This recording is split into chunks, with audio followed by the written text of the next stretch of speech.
Hello everyone, कैसे हो आप सब लोग। आई होप कि आप सभी बहुत अच्छे होंगे। तो आज की वीडियो में हम लोग यहाँ पे बात करेंगे जेल क्रोमेटोग्राफी के बारे में, जो कि हमारे यूनिट 5 का सेकंड चैप्टर होने वाला है। तो इससे पहले हमने यहाँ पे आयन एक्सचेंज क्रोमेटोग्राफी को कवर कर लिया है, तो आपने वीडियो नहीं देखी है तो देख लीजिएगा। बाकी इसकी जो नोट्स है वो आपको हमारे ऐप पर देखने को मिल जाएगी। आप लोग कॉपी पेन लेके बैठ जाइए और हम लोग अपना आज का वीडियो स्टार्ट करते हैं।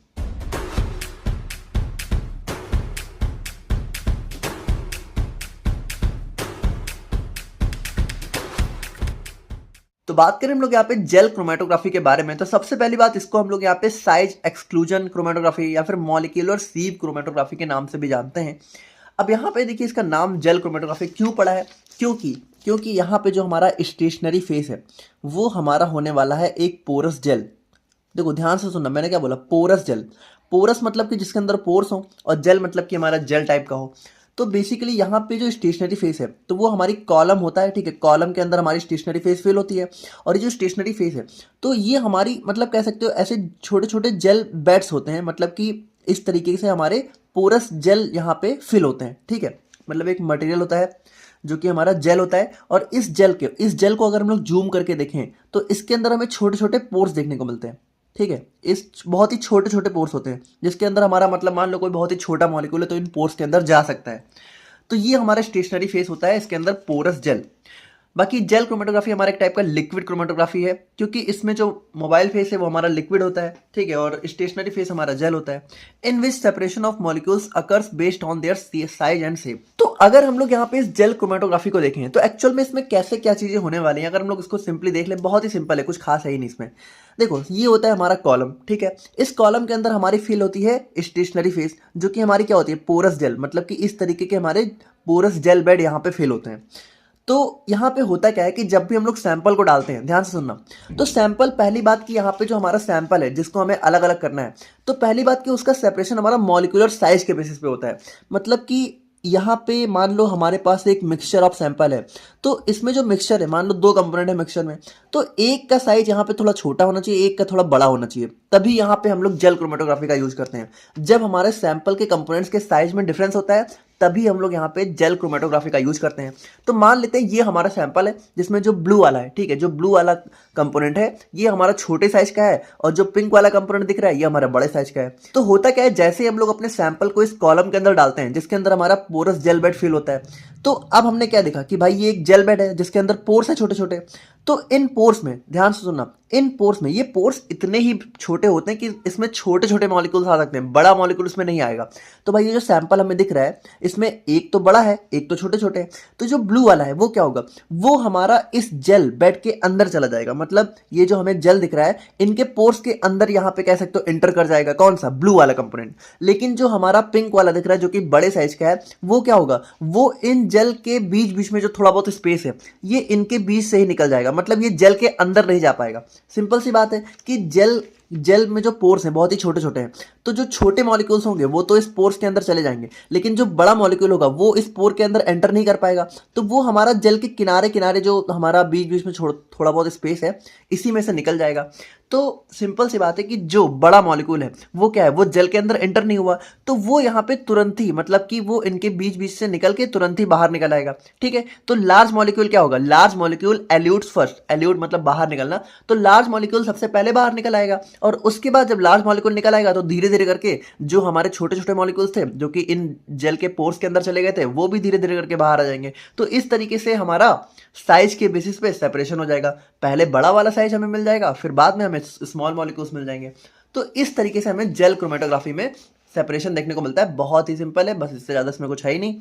और it is mainly use for separation and purification of macro molecules. मतलब कि मैक्रो मतलब कि जो थोड़े बड़े साइज के होते हैं, जैसे कि प्रोटीन्स, पॉलीसेकेराइड्स, पॉलीमर्स, ठीक है।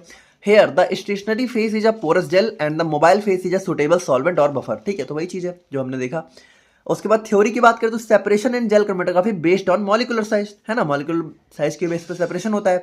The gel bed contain pores of specific diameter.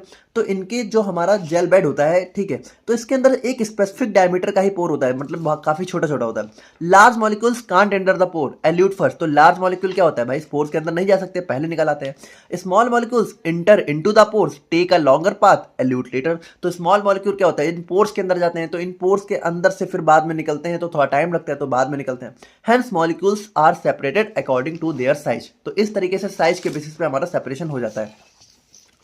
अब अगर हम लोग यहाँ पे अपने stationary phase and mobile phase की बात करें अपने जेल क्रोमेटोग्राफी में, तो सिंपल सी बात है, स्टेशनरी फेस हमारा होता है एक पोरस जेल, जो कि हमारा बेसिकली क्रॉस लिंक्ड पॉलीमर्स का बना होता है, डेक्स्ट्रान, एगारोगोज, ठीक है, पॉली एक्रिलामाइड और सिलिका जेल भी हो सकता है।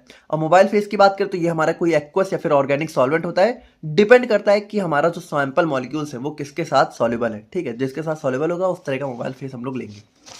अब अगर हम लोग यहाँ पे इसके इंस्ट्रूमेंटेशन की बात करें, तो इंस्ट्रूमेंटेशन पहले हम लोग देख ही लेते हैं, बहुत ही सिंपल है, इसमें हमारा कुछ खास नहीं होता है। सबसे पहले हमारा मोबाइल फेस होता है, यहाँ पे हमारा पंप होता है, यहाँ पे हमारा सैंपल इंजेक्टर होता है, यहाँ पे हमारा कॉलम होता है, फिर डिटेक्टर, फिर रिकॉर्डर। तो आप लोग समझ ही गए होंगे, यहाँ से हमारा मोबाइल फेस जाएगा, यहाँ से हमारा सैंपल जाएगा, यहाँ पे हमारा कॉलम है, इसके अंदर सेपरेशन होगा, बड़े वाले मॉलिक्यूल्स मतलब पहले निकल आएंगे, छोटे वाले मॉलिक्यूल्स बाद में जल्द से निकल आएंगे, डिटेक्टर उनको डिटेक्ट करेगा, और फिर हमारा रिकॉर्डर एक क्रोमेटोग्राम डेवलप कर देगा।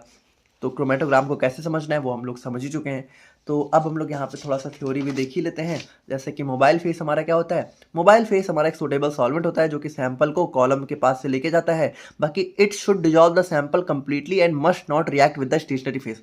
तो इंपॉर्टेंट चीज़ ये है कि हमारा जो मोबाइल फेस है वो सैंपल के साथ रिएक्ट नहीं करना चाहिए, स्टेशनरी फेस के साथ भी नहीं और सैंपल के साथ भी नहीं। एग्जाम्पल की बात करें तो वाटर, बफर सोल्यूशन या फिर ऑर्गेनिक सॉल्वेंट को हम लोग यहाँ पे यूज कर सकते हैं। सॉल्वेंट डिलीवरी पंप क्या होता है, ये हमारा मोबाइल फेस को एक कांस्टेंट और कंट्रोल्ड फ्लो रेट के साथ डिलीवर करता है और यूनिफॉर्म प्रेशर और स्टेडी मूवमेंट को यहाँ पे मेंटेन रखता है। सैंपल इंजेक्टर क्या होता है भाई, सैंपल को यहाँ पे एक फिक्स्ड वॉल्यूम में सैंपल हमारे सॉल्यूशन में इंजेक्ट करता है और ये हमारा रिप्रोड्यूसिबिलिटी और एक्यूरेसी को यहाँ पे इंश्योर करता है, ठीक है, कि हम लोग यहाँ पे बार बार अपने रिजल्ट को रिप्रोड्यूस भी कर सकें अगर हमें ज़रूरत है तो।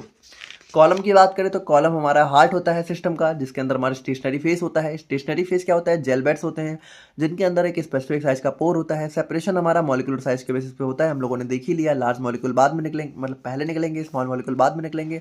कॉमन जेल हमारा सेफाडेक्स, सेफारोज, ठीक है, पॉली एक्रिलामाइड, इन सबको यूज कर सकते हैं। डिटेक्टर हमारा detect and measure the amount of each separated component as it elutes from the column, ठीक है, तो जैसे जैसे मॉलिक्यूल्स निकलते जाते हैं डिटेक्टर उनको डिटेक्ट करता है। कॉमन डिटेक्टर्स में हमारा refractive index detector, UV visible और लाइट स्कैटरिंग डिटेक्टर आ जाता है।